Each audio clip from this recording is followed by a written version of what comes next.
Hey, everybody. Thank you for joining us today for Modern Sales Power Hour. I'm Kazanjy. I'm your host. I'm super pumped to host folks today. Before we get started, we're gonna go ahead and give folks the opportunity to kind of trickle in a little bit here. Obviously MSP Power Hour is very focused on Q&A and high interactivity.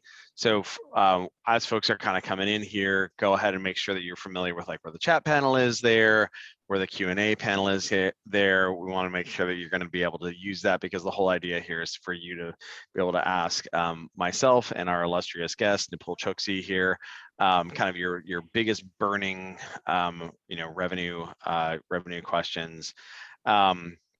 So Nipul, any big plans this weekend while folks are kind of trickling in? We are planning on most likely going to San Jose to our in-laws' place. Wonderful. Try to get that free babysitting in, if you will. Wonderful. Excellent. Yeah, I think I'm going to be doing commissions this weekend. That's what I'm really excited about. For good or for bad. All right, cool. So for those who are not familiar, Power Hour is hosted by Modern Sales Pros. MSP is the world's largest revenue leadership community for those in sales management, sales and revenue operations, sales development, and related disciplines. And the community's mission is to create an environment for our 30,000 and growing members to answer the questions they'd struggle to solve on their own, and help them see around corners that they may not know about. So it's all about education, right? And so the way that we do that is through really fantastic live sessions like what you're about to experience today, through a robust online forum, and in the future, in-person events, actually probably in the near future. And so for those who are not yet in the in the Google group or what have you, we're going to go ahead and add you after this event. So before we get started, a couple of reminders here. Power Hour is a very unique format. It's not this is not focused on going through a specific piece of content or what have you. Rather, what the idea here is to answer your kind of most challenging questions. Pick the brain of whatever revenue leader we have live with us. And so Nipul is our illustrious guest today. He's substituting for somebody who had a family emergency, but I'm super pumped because Nipul has an amazing background in sales enablement and product marketing that kind of brought him to kind of very revenue focused marketing. Previously was at Marketo and also Yammer as well there. So a lot of really great lessons there that we can kind of talk through. We had some great questions that were submitted ahead of time as well. So as a reminder, the whole idea here is that everybody's here to learn, and this is a rapid fire live Q&A. And so, please ask your questions, use the chat, use the Q&A tab, submit a video, etc. All those options work. The chat, and use the chat tab to interact with your peers. So with that, love to do a couple introductions here. I'll make mine super quick. I'm Kazanjy. I'm the co-founder of Atrium. Atrium makes data-driven sales management software that helps sales managers, so AE, SDR, AM, CSM managers, use data and metrics to improve rep and team performance. And I also happen to be the founder of Modern Sales Pros as well. And so Nipul, I would love for you to introduce yourself, maybe kind of tell people what you work on right now, and then also what what your last couple of roles were as well. Yeah, absolutely. Great to be here. So currently I run our marketing efforts here at Atrium, and we'll certainly get into that and what that means, and how that drives sales. From a career path standpoint, I took a pretty windy road. I started out actually as an engineer, then moved over into doing product management at a company called Siebel. And never heard of it. Yeah, exactly. Oracle kind of buried it, after they acquired them. I quickly realized that I'm much better at being a cheerleader for technology than actually creating new technology. And so that kind of started my foray down the path of marketing. Started doing product marketing at companies like Marketo, Yammer. There was a little bit of consulting that I did for companies like VMware, Microsoft, and so on as well. and then ultimately landed a VP of marketing role at a company called Lattice Engines, where I was their head of marketing for almost 5 years before we were acquired by Dun & Bradstreet. I'm definitely one who enjoys working at small companies. And so, once I got into D&B, I had some commitments I needed to fulfill in terms of driving some revenue and pipeline objectives there. Once we did that, looked at a variety of different options, and Atrium stood out. The first conversation you and I had, I think, we gelled pretty well. I think this is a great market that Atrium plays in. So that's kind of how I wound up where I am today. So definitely excited to chop it up here. Yeah, for sure. I think one of the questions that kind of came in ahead of time that I think is like particularly interesting here, and I think this like mattered for at Lattice Engines as well. And actually, maybe what would be helpful is to just to define for folks what Lattice was and what have you. But like, the marketing efforts, the marketing and the sales efforts associated with like creating a new category and selling into it are like very different than like doing and I guess I actually would be the case with Siebel too, although you did product management there. Yeah. So like, what do you kind of perceive as like the biggest differences between the marketing efforts and the sales efforts that have to happen when you're creating a new category and people kind of like don't know that, they don't necessarily recognize that like they may not even recognize they have a problem. It might just be like opaque to them. They may recognize that there's a problem, but they don't necessarily know that there's like a way of solving it otherwise, other than just like suffering. So yeah, what are the kind of the biggest differences there, the biggest challenges you see? Yeah, I mean, from a marketing standpoint and sales standpoint, look, ultimately, if you're creating a new category, you're ultimately talking about something that nobody's really aware of, right? And it's not something that's for the faint of heart, right? Like you're almost kind of pushing a boulder uphill sometimes. But the idea here is, from a marketing standpoint and sales standpoint, it's really important that everybody's aligned on kind of what's the point of view of the company and what's the change that it's precipitating in the buyer's world and the value of that, right? And then everything kind of flows from that in terms of, from a marketing standpoint, all your campaigns need to talk about problem awareness type stuff, right? Like, so at Lattice, for example, we sold AI solutions for marketers. And most specifically, we talked about how, as a marketer, one of the key challenges that you had was you just never had good data when it comes to targeting and engaging with prospects that were within your ICP, right? Marketers had just kind of said, oh, okay, whatever I get through my Marketo, maybe I'll use Zoom info on top of that to filter out additional leads. I'm just going to kind of live with that. And so the central marketing challenge there was really kind of helping marketers think differently about how they can segment their market, identify their ICP, their accounts and contacts that they needed to engage, and then to actually run campaigns against them, right?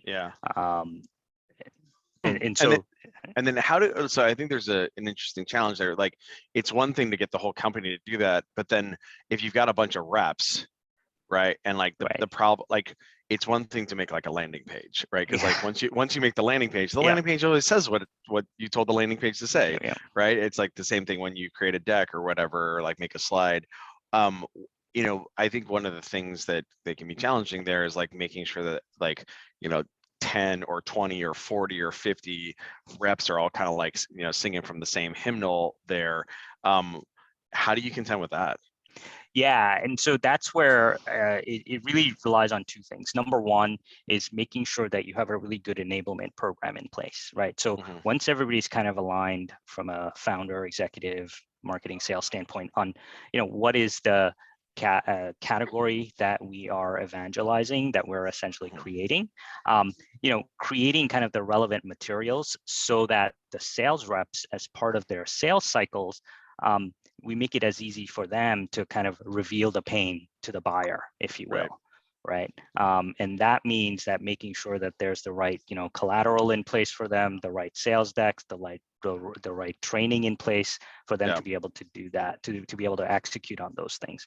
The other piece that I think is really I think a lot of marketers really miss on is feedback loops. Sure. When you're creating a new category, you're always learning new things. You're always figuring out new ways to kind of message something so that you are eliciting a positive response from the buyer. So how do you make sure that you're kind of capturing that feedback and incorporating it on an ongoing basis into your materials?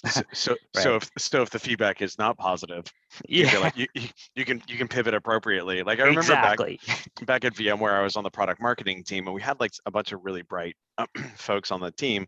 They're all like, former Bain, former McKinsey, et cetera, et cetera. And so you'd have a bunch of people who would like, they would agonize over like this slide or that slide, or like, oh, the framing is like perfect or whatever. And then of course it would like, and this was back in the day before there was anything like Highspot or Seismic or anything like that, like DocSend to kind of instrument usage or whatever. And so like, you'd hang a slide deck on SharePoint, someone would download it and immediately start like hacking it apart. And because like they're right there in front of the customer, and the customer's like, I don't understand this visualization, like what the hell is going on here? They're like, shit, man, I don't want to have that experience. Like I've got a 2 o'clock later, it's 11 o'clock right now, I'm gonna like hack this up a little bit in the meantime. But then how does that get fed back into the marketing organization? And of course at VMware, like it didn't really all that much. It was more kind of like what are you talking about? My slides are perfect, right? And like you should just use them, rep. Like what the hell do you know? How do you facilitate that feedback loop? Yeah, it's funny. We had the same issue at Yammer, right? So when I joined, we were trying to capture, the kind of this category around enterprise social, like create a category around enterprise social. And so we had this great pitch deck and everything that we'd created. And to your point, right, a rep will just kind of take we shared it on Yammer. A rep will take it, hack it up, right? And based on the feedback, they'll update it over and over again, right? They might even share it out with the other team. So we started to put a process there where the reps continue to do that, right, on an ongoing basis. Where it'd be very difficult for you to like you can't police that, right? And you don't want to police that. And so what I did was basically every 2 weeks, someone from my team would kind of have a look at. So we created this shared space, looked at all the changes that had happened for the deck that we'd released earlier in the month, and then just kind of merge them together, right? And look for deltas. Exactly, right? So we kind of incorporated that feedback loop without necessarily slowing down the innovation that was happening on the sales side. And we did the same thing at Lattice as well, where and it boils down to making sure that you have the right kind of collaboration space available. Right. At Atrium, for example, we've got this great quick link stock, right, that has, all the content that people can essentially go to that you created. So you need kind of that shared workspace that everybody can share information together. Yeah, I think one of the things, like, I think there's a cultural, there's like pure mechanics to it, and then there's also like a cultural component as well. Like one of the things that I like to say on our team is like, I tell the reps, like, look, you are a part, like you are authors in this as well. Like we want to have a product management mindset as relates to our we want to have a product management mindset as relates to our sales motion. And I expect you, like, I expect you to do the thing, like run the playbook that we start running, or like get good at that. And then once you're rad at that, now you have the right to start innovating, right? And so like, I think oftentimes what ends up happening is like whether it's a rep or a leader or whatever that can like parachute in, and they think that they're gonna like redo it from the time equals 0. That's like the worst possible thing you can do. Like first, like get that nailed, and then like the challenge is to you, hey, I actually want to see innovation there. It's like, and we actually have a bunch. I mean, some reps are more prone to this, some reps are less prone to it. We have a number of reps who are like really all about it. Like, our team lead Sean has really like iterated a bunch of like, I was originally our like original product marketer, and like he like iterated our deck a bunch in order like to look for opportunities one of the cool things about Atrium is it takes about like 90 seconds to set up this really fantastic metrics harness. You just sign in with you can set up a free account by signing in with your CRM. And so that's part of our sales motion, is to like, push people to light up an account so they can Yep. see what's going on. And so when I was pitching, when I was an early seller at Atrium, I would kind of like wait to the end of the presentation. Mm-hmm. And so Sean was smart enough where he actually put in a bunch of like spots in the presentation as like, cool, we should set up your account right now. Okay, yeah, let's go for Right. it, right? Or and then like another one later, Right. and so like we've actually done that quite a bit, where the reps, they know what the goal is, which I think Yep. is kind of the alignment thing Yep. you were talking about. They know what the goal is, and then they can use their like kind of microeconomic actions to be Yep. like, actually a better version of this would be like XYZ. Right. Yeah. So At that's Lattice, actually, when we were creating the customer data platform category, so I was working with our head of sales, who was also our co-founder, and basically after each day, at the end of each day, we would have kind of a stand-up where he would basically be pitching kind of the new version of the deck and the new messaging and so on and so forth. And then at the end of the day, we would get together and be like, okay, what worked, what didn't, right? Yep. And then iterate for the next day, right? So you can actually scale that at a kind of a much faster pace as well as you're getting started. Obviously, it becomes more difficult as you have more and more reps in the mix. Yeah. But when you're getting started, I think it's really helpful to do that on an ongoing basis, like maybe even daily. Yeah, and like you can acculturate it too, right? So Yeah. what you can do is, like, I mean, we're big.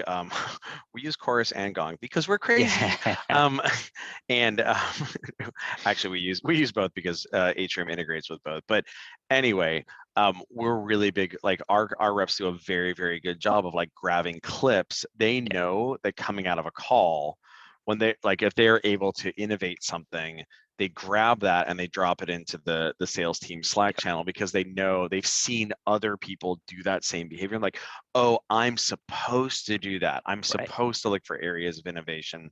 I think the other thing that, as a former product marketer who's kind of anal about this stuff and like very anal about words, one of the things that I found that it's very helpful for ensuring that people are kind of like towing that line on category creation, what have you, is actually leveraging a bunch of like call recording technology.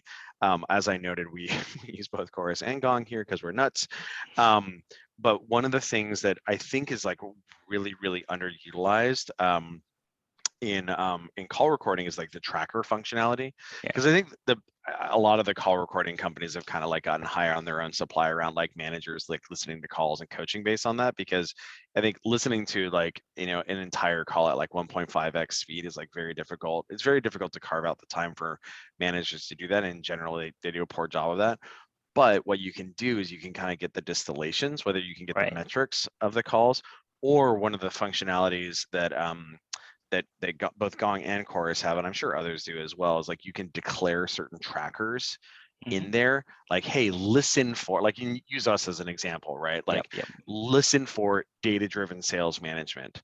Right. And then what you can do, and this is actually, we use Gong data in Atrium in order to do this. Like, you can actually look at, in the trailing 30 days, what proportion of calls have had a mention of data-driven sales management as split out by each rep, right? And like look at the trend over time. And so what I've done as, again, a product marketer turned sales leader, is like, I have trackers for every one of our disco calls, or sorry, disco questions, right? Like, oh, cool. So how are you tracking the health of reps ramps? That's a very important discovery call for us here at Atrium. Or like, oh, okay, wonderful. Like, how do you set and measure goals?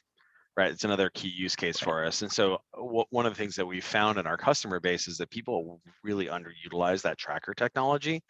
And I think the reason why is because people kind of think like the only thing it can be used for is like to tell you which call to go listen to. Like, oh, there's a competitor missing the call, but you can actually use it for messaging compliance as well. And so like I have a dashboard that has like all of our reps on there, and it has like it's essentially a disco dashboard. And it's like disco question, disco question, disco question, disco question, disco question, disco question. You can like very quickly be like, oh, so and so is not asking about goals. It's like really helpful. Yeah, absolutely, right? Like in the old days, you'd have to actually go riding along, right, as a product marketer, and often a rep would be like, who are you? Like, what value are you particularly adding to this call? You're just And you gonna make may or this may not awkward. make it on the call, right? You're just um, gonna make this awkward for my prospect. Get the fuck out of here. exactly, right? So I think that's a huge asset, especially when it comes to, identifying who needs to be further trained, right? It's not just about like, how should we tweak the message? It's also about, like, to your point, messaging compliance across the sales team. Yeah, and I think one of the things that you can see there too, this is making me think about, like, a really kind of key part of using data to like measure, like monitor, measure and improve performance, is like looking at, is something like unique to a rep, or is it something that's Right. across the team? Right. Right, because like if everybody's not like talking Yeah. about some feature, right, or everybody's not like asking a disco question, that actually might indicate, or that is like fallen off over time. Yep. That might indicate that a bunch of people are being like, yeah, this actually sucks. Yep. like, Yep. like I gave up asking that question because It's like not resulting in anything. Yeah. Yeah. yeah, so like, whereas if it's like a single rep who's just like, just has messaging drift going on, where they're Right. like, oh, like for whatever reason this person got, like, they just like got in some sort of pattern where they don't ask about like goal tracking or whatever, then you can fix that, right? Right. Whereas if everybody isn't talking about some sort of feature, and like maybe they started out talking about it and then it trailed off, well, that might be because like there's a signal there that they're like not actually, they're like, yeah, I don't want to use, I only have 30 minutes with the prospect, so like, why would I Right. talk about the thing that's not going to get them super juiced, Yep. Yep. Yeah. Absolutely. Absolutely. I think there's a huge opportunity there to just make sure that, from a product marketing standpoint, it's kind of a treasure trove of data, right? To be able to tweak and iterate, and also make sure that, your field is appropriately communicating the message you want them to communicate. Yeah, I think one thing that's like really kind of like tough in kind of extending the content thing and kind of the enablement piece, like when you have an early stage category, like, data-driven sales management is a very early on category here, and then Mm-hmm. the same with like B2B CDP with Lattice or whatever. Yeah. So usually what ends up happening is like things are changing quickly, like you add a whole new feature, you add a right, and then the problem is that like you have to like update the story. Yep. And then B, you have to help everybody like now update Tell their the own story. story. Yeah, like update, like be able to tell the updated story Yep. Yep. versus the one that they've all been trained on. And of course, the thing that's like challenging as a rep is like, you're like, well, man, it took me like 3 months to really nail this. And like now I just have those grooves just like nailed in my brain. And you're telling me that like you want me to update the grooves in my brain? Like what? What are some like ways that you've seen that's like successful to like do Yeah. those delta updates? Yep. Yep. To make sure that people are singing the new tune versus not just from the Yeah. middle. Yeah, look, I mean, if you've got let's talk about a pitch deck, right? And if you've got a pitch Sure. deck that's working especially well, nobody Yeah. likes change, right? Like Exactly. it's working, so why are you doing this? So I think like the most effective way as a product marketer to get field buy-in on changing that story is to start with the why, right? Like, what is the purpose of this new functionality or feature that's being released, and why does it necessitate a change in the story, right? Mm-hmm. Is it actually going to make sure that you're able to, kind of move people past the disco stage a lot faster because it's going to let's blow people's socks off, right, immediately? Yep. Is it going to answer specific objections that you typically get, right, that we don't really have good answers to right now? Right. Mm-hmm. So the idea here is if you start with the why when it comes to communicating why you're changing story, that goes a long way towards getting that field buy-in. At least from a product marketing standpoint, right? They don't necessarily report to you, right? So if you want them to be able to, kind of change the way they are, telling the story, which could have an impact on how much money they make, you want to make sure that they're kind of bought in on that. So I found that that's a really effective way to do that is to really kind of always start with the why when it means to communicate the change. That's number one. Number two, fact of the matter is you want to do it in a very timely way, right? Yeah. But you also want to make sure that it's not half-baked, right? Because if all of a sudden you're releasing features on a weekly basis and you want to make sure that you're changing the story every week, that's I don't think that's realistic. It's gonna be a mess. Yeah, It's going to be a huge super mess. Yeah, super right? mess. So as a product marketer, it behooves you to really kind of prioritize what are the, kind of like the top tier features, functions that you really want to bring to the market, and how that impacts the story. If it's a really big change that's going to drive really positive impact for the company, then you should do it, right? Otherwise, you want to kind of lump things together and just kind of do a maybe like a quarterly launch or a monthly launch, right? That makes things digestible for the reps as well. Yeah, for sure. And I think I think the way that most organizations kind of do that operating rhythm of like incorporate, they do it on kind of like an annual basis and use like SKO as the mechanism by which to facilitate that. I think the challenge with that is like an annual operating rhythm in a startup environment is like, it's pretty low, pretty low cadence or pretty slow cadence there. I wonder what's the happy medium there, the kind of like mama bear, like not too hot, not too cold, happy medium there for kind of doing that. Like maybe it is quarterly, right, where you do like a deck refresh and then kind of like a retraining on it. Yeah, I mean, I would generally, and again, we're talking about scaled teams, right? Or teams that are being scaled. In my experience, depending on how big a change it is, right, it might actually require you to do it every quarter, because again, there's a certification process that you have to go through there. You have to give them time to be able to simmer in the new content and train and so on and so forth, right? But I've also found that, again, like as a product marketer, whenever you're thinking about your launch roadmap, for example, you're always trying to figure out like what are the big things we're launching in a year, and then what are the smaller things that we're launching in a year. Big things are the ones that are going to generally have a bigger change to the overall narrative and the pitch deck and all that stuff. And that you generally want to do every quarter, because otherwise, you're first of all, you're not, as a product marketing team, going to be able to deliver a very effective pitch deck, right? If it's a really big change, because you want to make sure it's pretty well baked. And then for the smaller capabilities, smaller features, you want to, launch that maybe like every 2 weeks or every month, depending on, how big those smaller features are. That's been my experience, is like you have to tier it out. And generally, and again, I've been fortunate where I was product marketer and kind of like the head marketer, right? Like so, you generally want to make sure that all that stuff is aligned with your overall messaging, right? So like you don't, exactly. So you don't have drift off of like, here's the story, and then it gets turned into like documents that are off message, right? Like corporate marketing takes it, and then you kind of get like this game of telephone. Like corporate marketing spiffs it up, but then of course like breaks the meaning, and then it gets handed off to sales, and sales is like trying to use this asset that actually is very pretty now. It's very pretty now, but unfortunately the meaning is broken. Exactly. Like we had this issue when I first started at Lattice, where Lattice was originally selling into a category called predictive lead scoring. I remember. So everything on the website, everything in the deck, and everything was like predictive lead scoring, predictive lead scoring, predictive lead scoring. And initially, the founder was really eager to kind of pivot away from that, right, and to really talk more about customer data platforms, which is kind of a new category that we were looking, B2B customer data platforms, a category we were looking to create.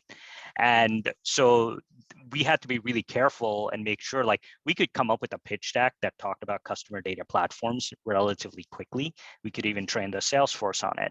But if the rest of our website was talking about predictive lead scoring, like, it's going to be super confusing to buyers, right? And so, you have to sometimes slow down to speed up, essentially, right? Like, so you want to make sure that you've got all that stuff consistent. so that you can release it. Right. Now, one thing we did do is we still did wind up releasing the customer data platform pitch deck to the sales team. We said it was in beta, right?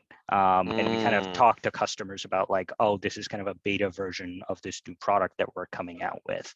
And so that kind of helped the buyers kind of get over the cognitive dissonance of why does one part of your marketing and sales say predictive lead scoring, and then this other part say, customer data platforms.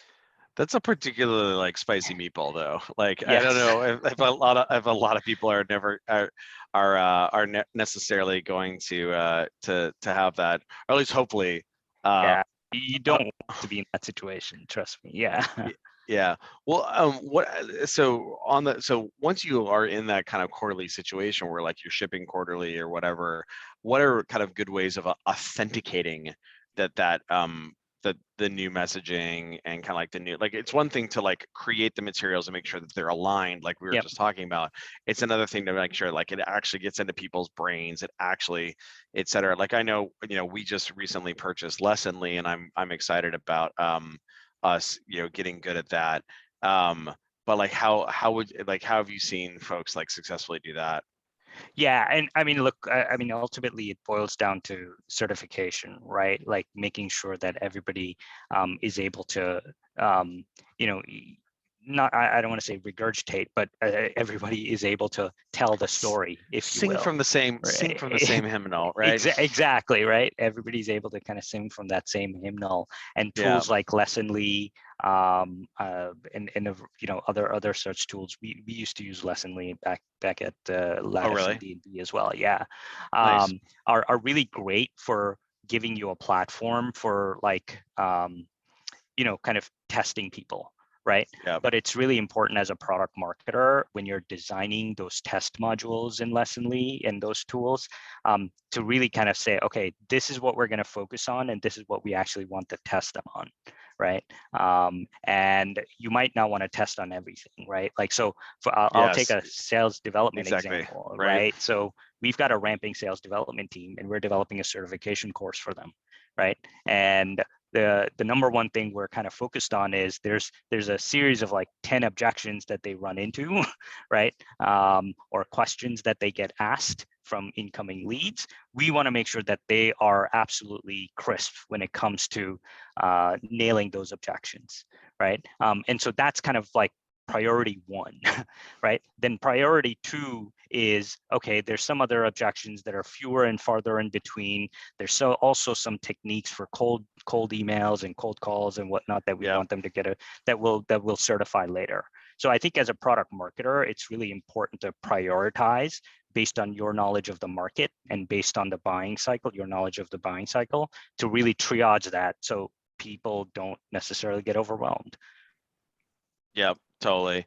I think the thing that like I struggle with there is like when do you, or like just adding that as like part of the operating rhythm, where it's just like, okay, cool, in a situation like we're gonna ship a slide, right? We now have to update the script. Yep. Right. Oh, now there has to be a Lessonly or a work ramp module or whatever added, right? Like, and I guess like the probably the response to that is like, cool, well, like you just have an Asana checklist where there's like a tier 1 feature release Asana checklist, and then you have like a tier 2 feature release or whatever Asana checklist, and like, some have more, and or like the tier 1 has like more checkboxes, more stuff to do, more stuff to do, and then like the tier 2 has kind of less there.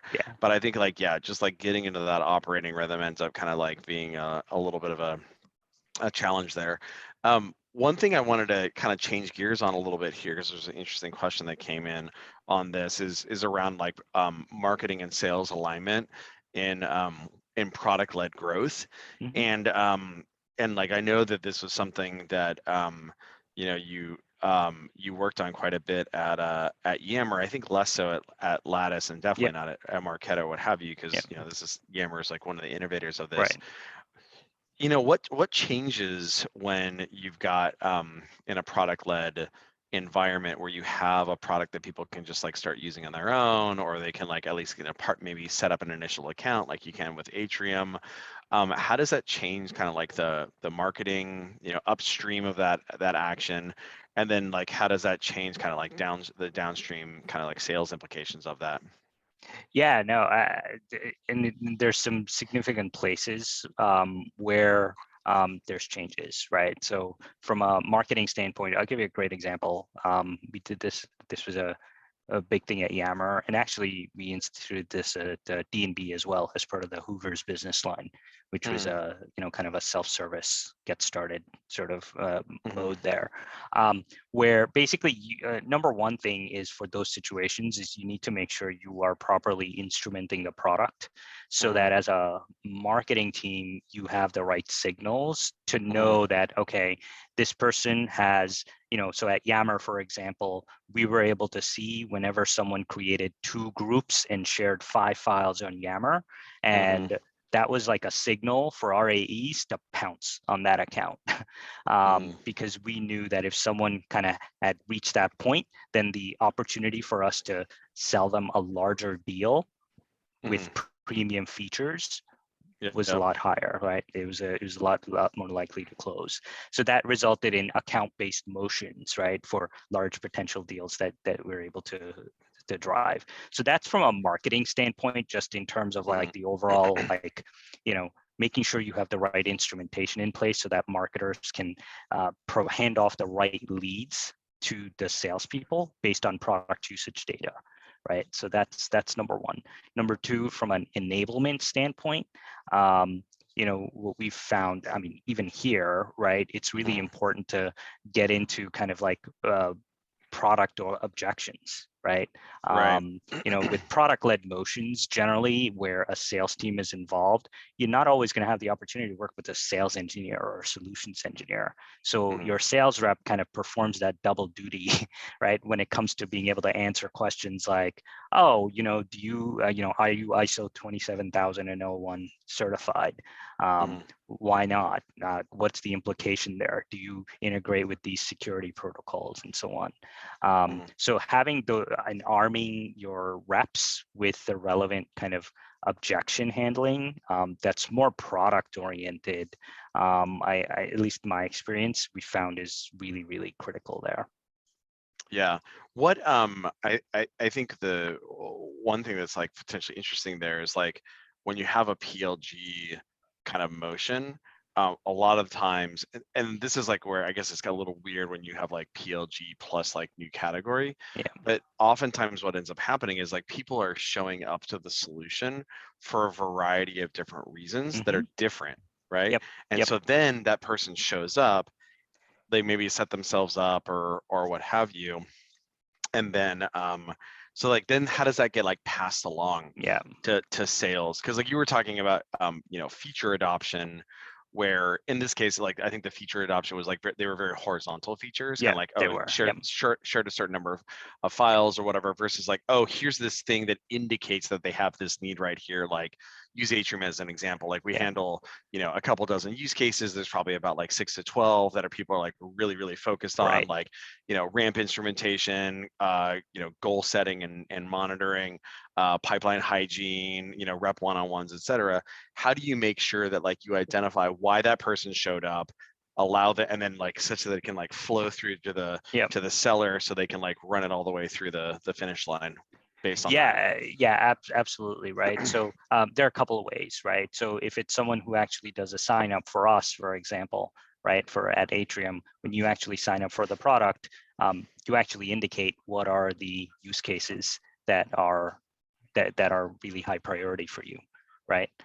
So that's number one. Number two, if a rep's about to meet with a prospect to kind of turn on their account or walk them through their account, there's kind of a little pre-discovery that our SDRs will do that really kind of highlights, okay, can you just verify what your key priorities are? This is what you said when you signed up. Just want to make sure so that we are actually talking about things that are relevant to you. right? Yeah. So in instances where, they're not necessarily horizontal use cases, right? Yeah. They are more kind of verticalized from that perspective. It's important to just kind of ask, right? Yeah. During the sign up process, if you're not able to get that signal, right? And as well as, during the kind of the meeting setup process. Yeah. And I think yeah, because there's nothing more annoying to the prospect Yeah. to have them like to ask them the same question again and again, where it's just like, I told you. Yep. Like I told you this. And I think there's an interesting, yeah. So like I think so much of this ends up kind of being a question of like alignment, but like people talk about alignment without talking about the actual tactics here. It's more about like information transport, Yeah, it's right? the Like handoff, right? The yeah, like did handoff is really critical. Yeah. someone check these boxes on the lead form, Yep. right? Cool, that showed up on the lead. Okay, is there a text field on the op Right. that reflect? Oh, there's not, Right. right? Like, Right. okay, well, where does that information go? Oh, Right. it's on the lead still. Okay, so but the account executive works out of the op, right? Like, so Right. even kind of things like that can be very, yeah, like can kind of help resolve that. I mean, that's obviously like very different. That's a very different behavior. Well, it's one thing if you can do it from like a lead form capture standpoint, Yep. and then have that information kind of like follow along.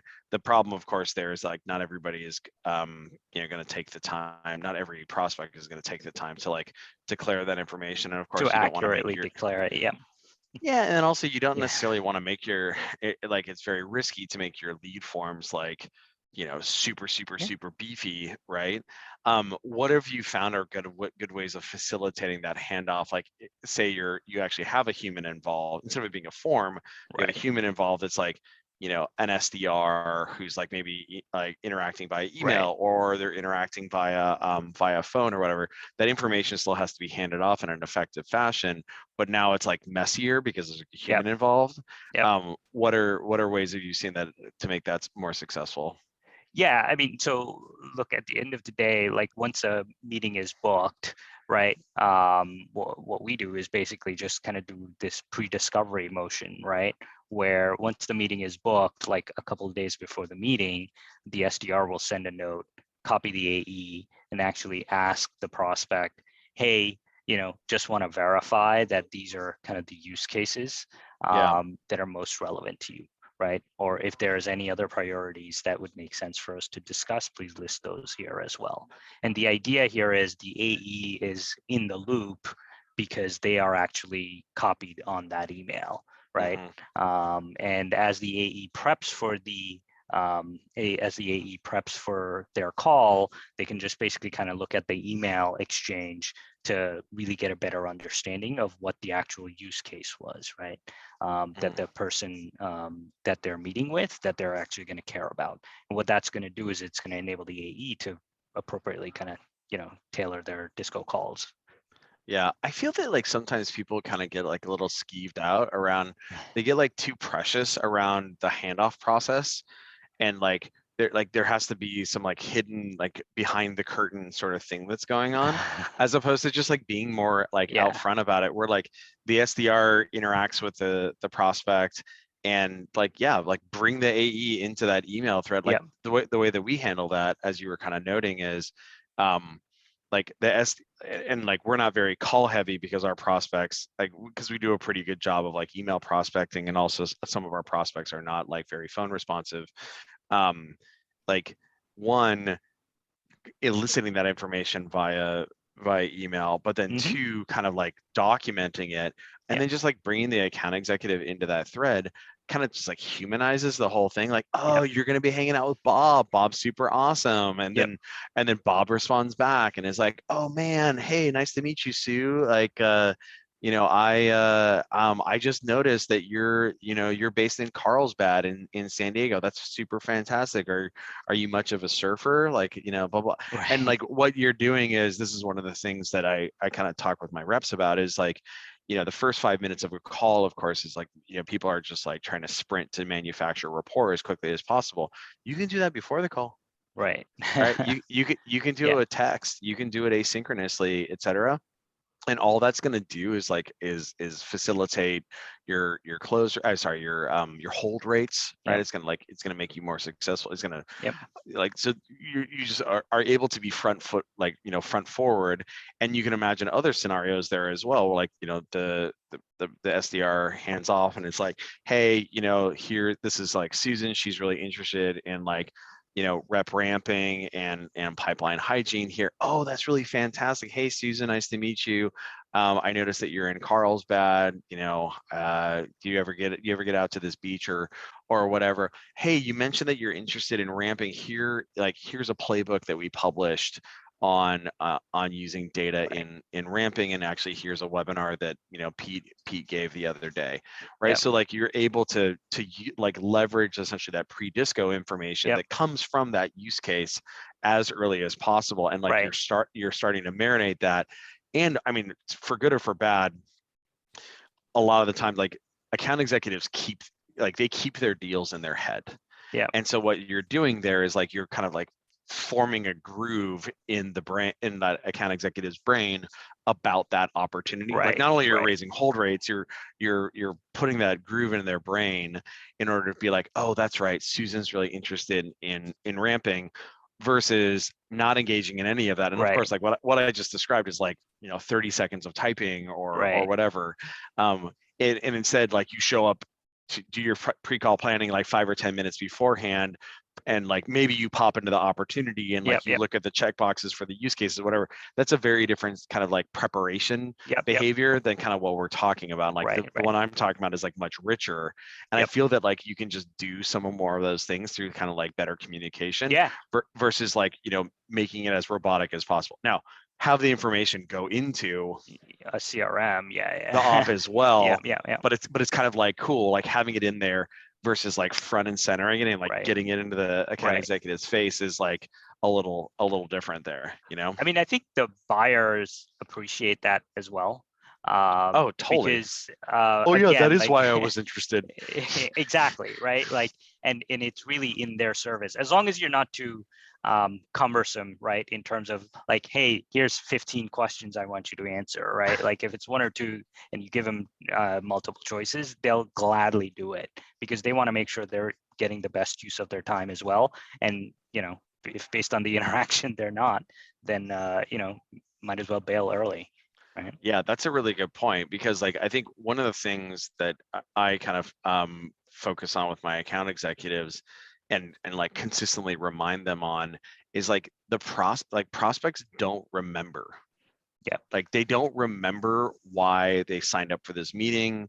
They don't remember what you talked about in your disco call with them 5 days ago. Like there's been a weekend in between, like one of their kids like lost a tooth or whatever, and like and what have you. And so like taking that information and making it very like very front and center for them, making it easy for them, and then continually bringing it back around is really important. So I think like what's interesting here is like with respect to PLG, it's like identifying those use cases, whether it's like the very top of the funnel, even if it's as basic as like this person entered through this landing page or whatever, but then pushing on the account executives to make sure that like those use cases keep coming back in every interaction.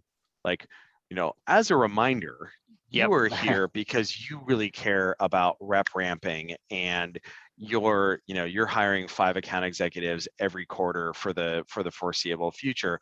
So with all that in mind, what we're going to talk about today is XYZ. And then also you being able to, I guess, actually maybe not just relying on that, but then also continuing to qualify and disco, like not just in the first disco meeting, but like, hey, as a reminder, you were here because of of ramping. Is there anything new that's top of mind for you? Right.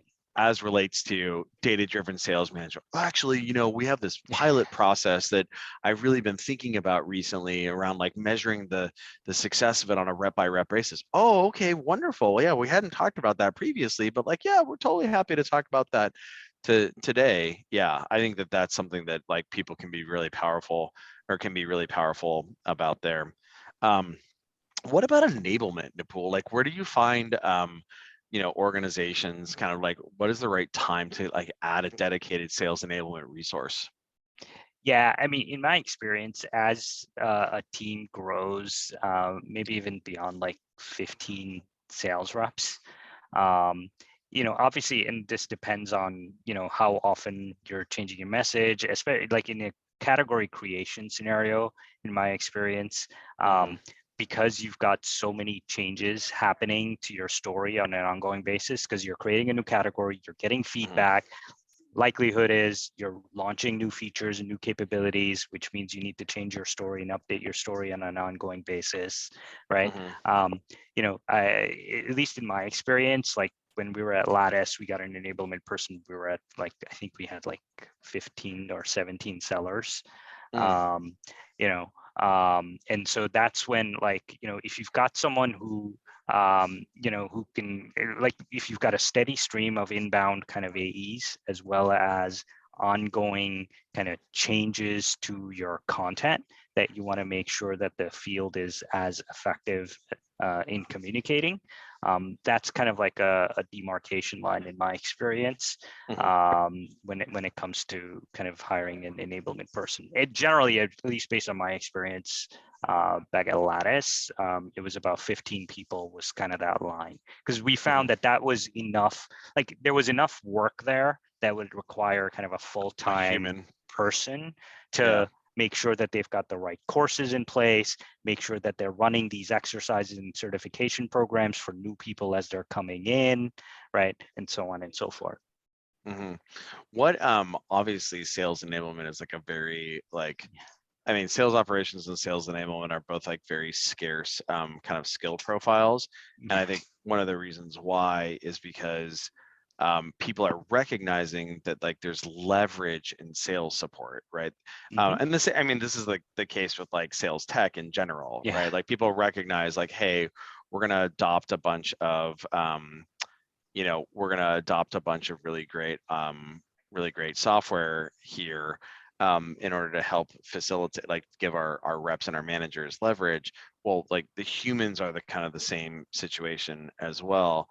If you can't necessarily hire a sales enablement person out of the box, why can't you, or like what are other kind of categories of person you might consider there? Like what are great ways of like, are there ways of like deputizing somebody to kind of facilitate that? Yeah, I mean, look, obviously, product marketing is kind of a good, deputy, if you will, right? Because product marketing, you're responsible for kind of the customer buyer-facing story and making sure that the field is appropriately armed with the right materials. And so there is a little bit of incremental work, again, depending on how often you're doing these certifications, how big your classes of AEs are, and so on and so forth. Product marketing could definitely fit into a pinch, not just kind of creating the content, which they have to do, right? Even if you have like an enablement person, but in terms of the actual kind of running of the training sessions and so on and so forth, some of the best product marketers I know are like really good when it comes to actually training the field as well, right? So I think like product marketing is a good function to be able to deputize there as well. Other companies, I know we don't have like a solutions engineer, but like sales engineering type resources, also kind of good to fit in and kind of pinch hit from an enablement standpoint there, because generally they have like the depth of knowledge to be able to do that. Yeah, I think some of the things that I've observed as well there as kind of like a pattern of somebody who can be like deputized is folks who are previous, folks who are sellers. Yeah. right?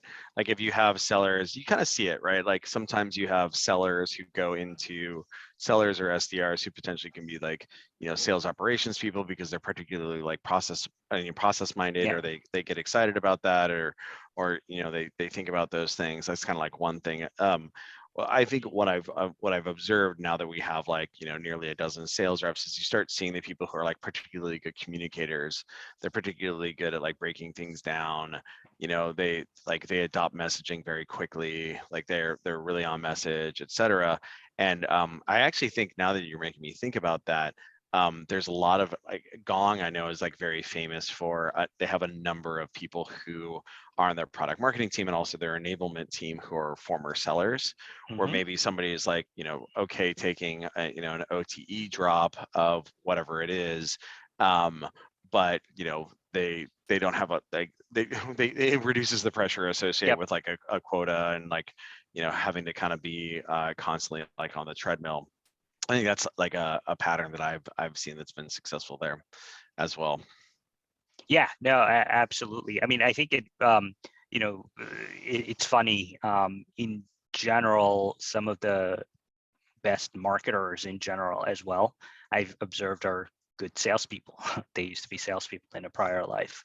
And I think it, again, goes back to, just having great communication skills, especially if you were a seller that is in kind of the space of, kind of selling a product where you're creating a category. They tend to be good when it comes to being good teachers, right? Being able to like communicate and break things down in such a simple way that someone can actually consume it and learn from it, right? As a teacher, you're kind of saying, okay, this is the logic behind why you need to say this particular phrase versus that particular phrase. And and at least in my experience, I've found that sellers who've done good, category creation, selling, Because you're they're educating the customer. educators. Exactly. You educate the customer, you educate another rep, you educate, yeah, I get you. Exactly. That's fascinating. Yeah. Well, Nipul, this was super awesome. I think we're out of time here. Folks, thank you for joining us. Next week, I'm really excited because we have Eileen Wenz, who's the SVP of Sales from Mountain, previously Steelhouse. Eileen is super fantastic. She runs like at this point like 150 person sales organization. And so that's actually the week after next, pardon me, the March 25th. So I think that's going to be an absolutely fantastic conversation there. In the meantime, so yeah, the registration is here in the chat.